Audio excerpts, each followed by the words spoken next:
I mean, the time depended because however long the chemo took to get in. And let's see, my chemo treatment was in Fort Worth, and I lived in East Texas, and it was a good hour and a half each way, and it wasn't fun. I never got sick, and I really never thought that much about it.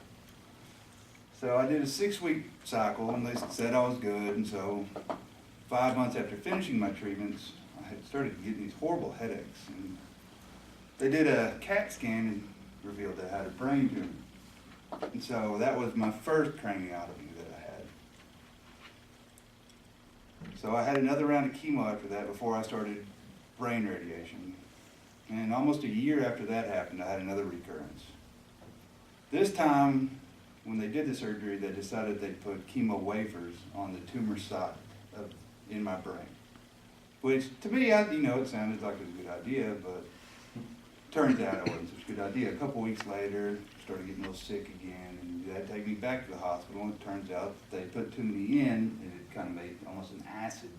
That was making me sick, so they had to go back in, take the wafers out, and during that process, I actually got staph infection of the brain on the skull that they pulled out. So that was that, and I actually had to spend like 3 weeks in the hospital because 2 weeks of that, they were making a helmet for me to wear. And I was like, I just want to go home, I don't want to wear this retard helmet out. I remember my dad got a really good kick out of it though, because he was pushing me out in a wheelchair, and I was holding flowers and had this little helmet on, and it was horrible. My parents really got a kick out of it, because my mom, she'd take me to the store somewhere, and she'd make me wear that helmet. In East Texas, in that small town, everybody knows everybody. So the way I figured out how to not to wear the helmet was we'd pull up to a red light, and we'd see somebody pull up next to us, and I'd just start hitting myself in the head, acting like I was retarded and stuff. My mom, actually, she didn't take me anywhere, and I didn't have to wear the helmet. So that's kind of So I also got put on IV antibiotics, which had to be administered by a home hospice care nurse.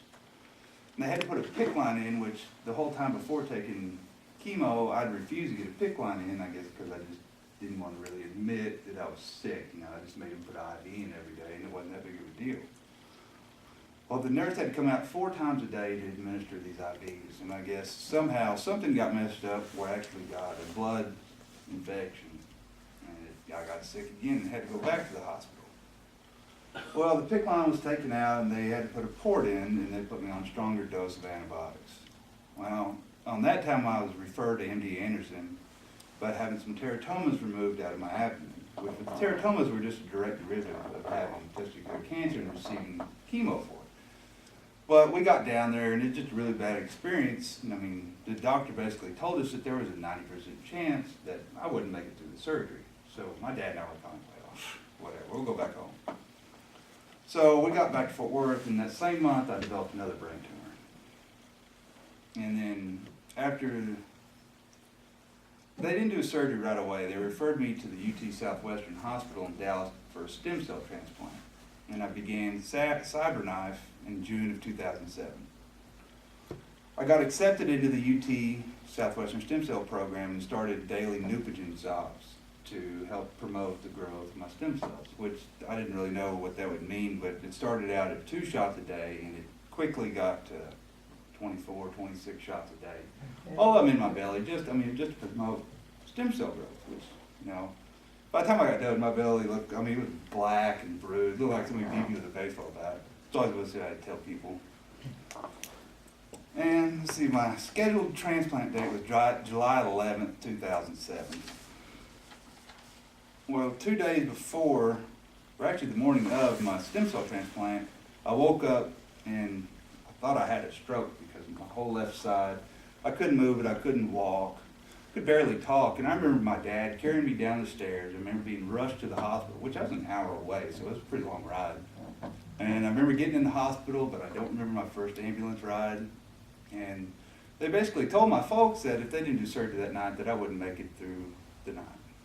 So lucky for me, the neurosurgeon named Bruce Mickey was on call. And we didn't know it at the time, but he was a world-renowned neurosurgeon. And he was able to get all of the tumor out, and by the next morning, I'd pretty much regained everything on my left side back.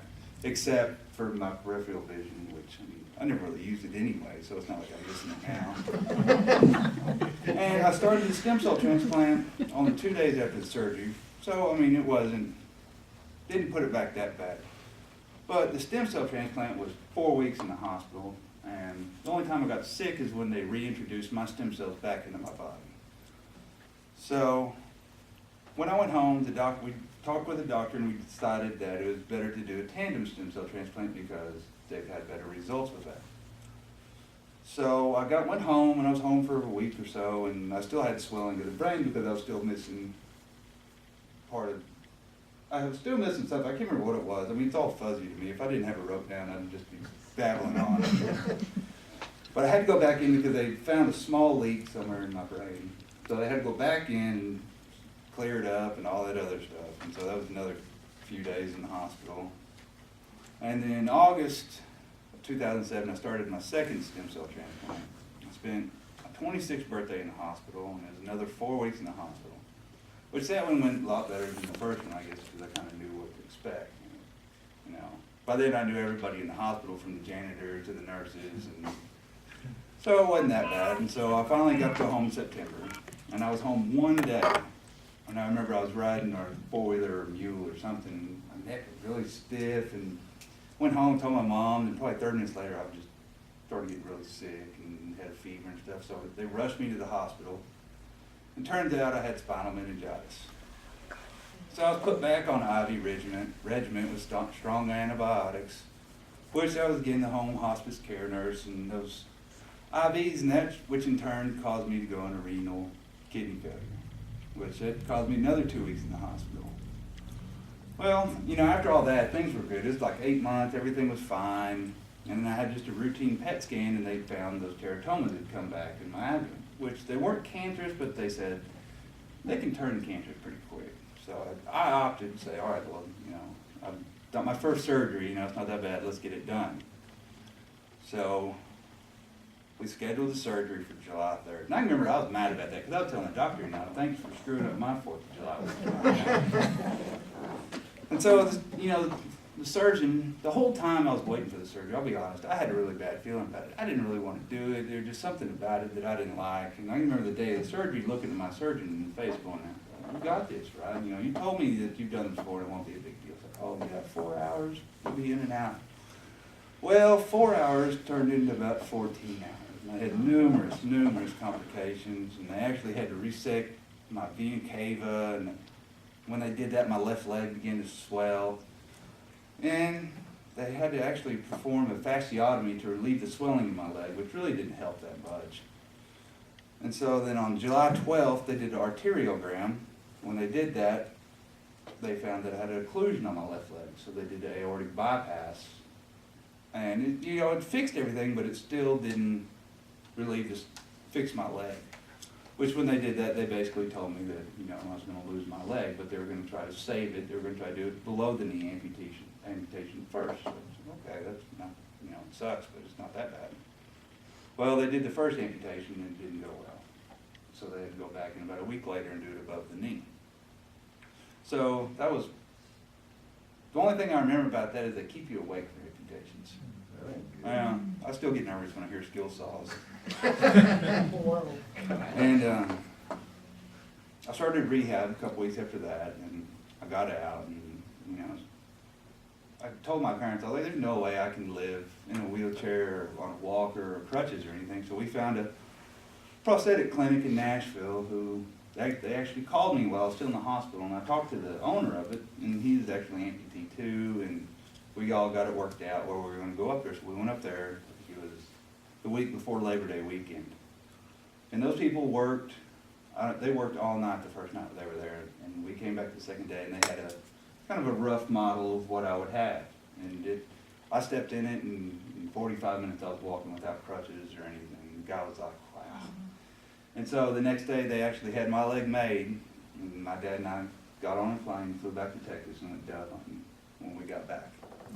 So that's kind of ended there, and now I'm almost 4 or 5 years in remission, and still, I kind of think of everything I went through as being a gift, to be able to help other people realize that, cancer is not such a bad deal. You can make it through it. It is a horrible deal, but my attitude, a lot of it, had a lot to do with the way I responded to my treatments. Because I told my dad, when I first got diagnosed, Pop, I ain't never been beat up in a fight. I doubt I'll lose this one. He said, well, I hope you keep that, and I always made jokes, and I always found that laughter was the best thing to help you, And I always, I remember when I was losing my leg thinking, God, this is horrible, Feeling sorry for yourself, and the guy next door to me had spinal meningitis, and he didn't make it out of the room. And that's kind of when I was like, well, I might have it bad, but there's always somebody out there who's got it worse off, So that's always always been my motto is, you may have a bad day, but I guarantee you look around, there'll be somebody else who's having a worse day. So, that's my story. How old were you when you were first diagnosed? 23. Stage I was 4. 23, I can remember, it was right before my birthday, and people would ask me, what did you get for your birthday? Well, I got damn cancer for my birthday. I've always had fun with it because, there's people who don't like to talk about it, and they're very, it's just hush, hush, taboo, let's not talk about it. I remember when I lost my leg, I had a nurse come in and said, Mr. Hedges, is there anything I can do for you? You can find my damn leg. It's somewhere down here. And, she immediately froze. She had a look on her face, like, oh, is this guy for real? And I kind of started laughing. From that point on, all the nurses, we had fun. It was all a good time, I go back there now for checkups, and I see people from janitors to the CEOs, and everyone walks up to me and shakes my hand. Oh, you're doing good. Glad to see you. It's, hey. Yeah, y'all still found that leg yet, have you? I remember telling my doctors that I wanted a leg, and they're like, what do you need a leg for? A lamp. I'm like, no way. I was like, yeah, I got a taxidermist out in East Texas. He's just waiting. Well, we can't do that. That's against the law. My argument was, well, it's my leg. You're taking it off me. So technically, it's mine.